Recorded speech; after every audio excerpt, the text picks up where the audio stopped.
still missing a little bit. That's mostly mulch, but then you get the odd big chunk like that. I'm probably gonna have to come back here. Most of it broke up. There was a lot of trees laying down here, really thick, and then the ground is frozen underneath, so I can't dig really. But anywhere else that the frost come out of the ground and it's soft for 6 inches, it pretty much mulched it and tilled it right into the ground. I think if I can get, I want to say at least 90% of this, like I got there's a couple bigger chunks which they get pressed into the ground. Can't really get them, but we're still going to come with the tractor and the blade, and we're going to scratch it up a bit, and then you get to spots like this where you're sinking and then frozen. This is what we're dealing with here. So to go from that, which you can't do anything with that mower, you can't plow it, you can't disc it, till it, nothing. You need a mulcher head to go to this. That's a pretty big difference. And you know what, even if we don't get everything, it's not like we're planning on seeding it this fall. As I'm working my way through the field, this stuff is going to sit, it's going to decompose, it's going to rot, it's basically going to turn into compost. And I know there's some bio-soil solution stuff that I could, after I'm done here, I could spray onto the field to kind of accelerate that process, to help everything break down a lot faster. Basically what I'm doing here is I'm speeding up the compost process by turning that into mulch. And it's wet, so that'll help it break down a little bit quicker. But yeah, it's definitely wet. The frost is coming up out of the ground now. Starting to get a little bit squishy for the first 6 inches. Thank God for tracks, because if I had any other machine on wheels to do this job, I'd probably be stuck. So by no means am I claiming to be professional or anything like that with posting about this machine. Like you guys know, if you've been following along, we just picked up this machine and I've never run a mulcher before, ever. I've run rough cut mowers and other heavy machinery, but I have not run a mulcher. It's its own beast altogether. I think I've got a couple acres done for sure over the last few days.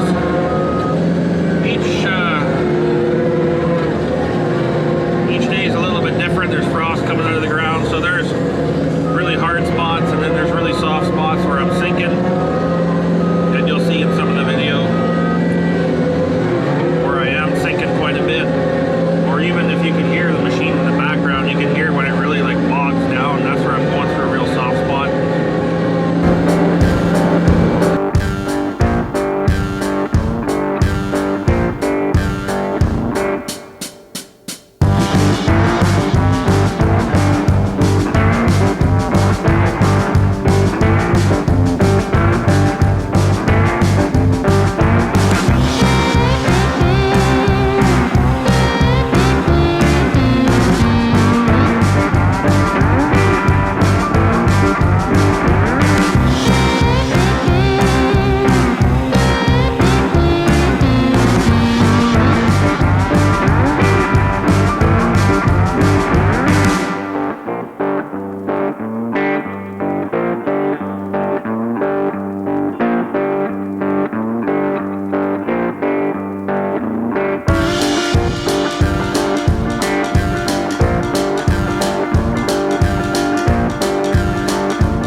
Quits here for today. Tomorrow gonna go pick up Dad's new item he purchased at the auction. I think it was about 2 weeks ago. We were waiting for documents to come in. They finally came in, so that's gonna be tomorrow. Morning. So today, me and Dad are off to Brandon. We're gonna go pick up his new truck. He bought a Mack truck that we're gonna put our flat deck on, so we have a smaller delivery truck for running around in town. So we're gonna take off for Brandon now, and yeah, we'll see you guys when we get there.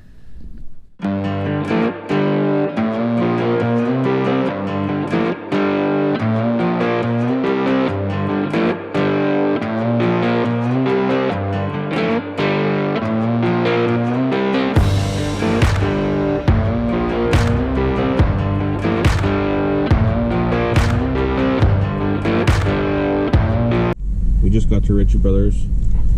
Dad's inside getting the paperwork all organized, and then we gotta go get some insurance and plates for the truck, and then we can take it home.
It rips along pretty good.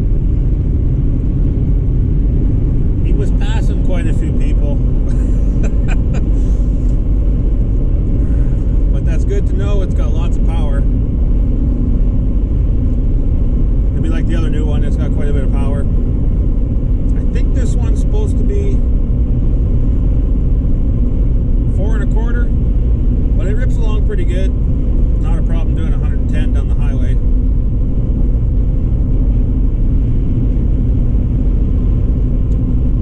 There's been no problems. He's not overheating or anything like that. It's not smoking at all, actually. It only smokes a little bit of black when he's shifting and accelerating, which is normal. This is a pre-emissions truck. I think it's a 2003. I think. Not sure. Pretty sure it's 2003. Or 2 even, maybe. But it's all pre-emissions, so it's got just power. No reduction in power from emissions control and all that stuff. But yeah, seems to run good. No problems. Obviously he doesn't have any vibrations or shakes in the truck because he's been ripping along at 110 and he hasn't messaged me or called me saying there was something wrong. So yeah, the only thing we had to top up with is the coolant. It's not smoking, so it's not burning coolant, it's not burning oil, it's just burning diesel. That's all it should burn. Oh, this is going to be really rough right here. Oh, yep. Typical Manitoba railway crossing.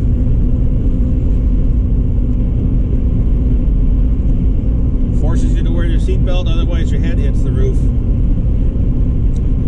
Anyways, guys, I'm going to continue on down the road. There he goes, he's passing somebody else again now too. Look at that. Just giving her.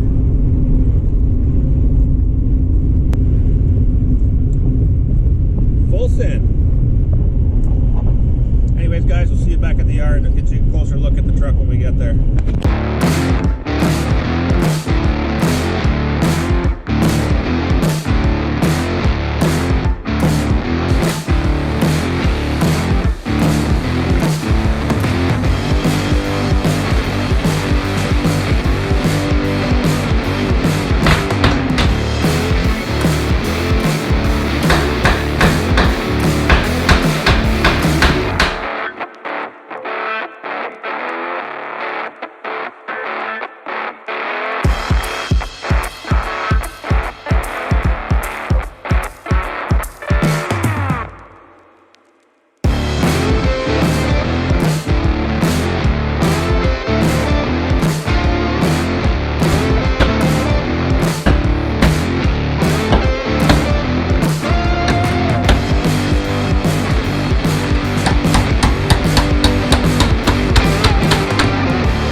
truck.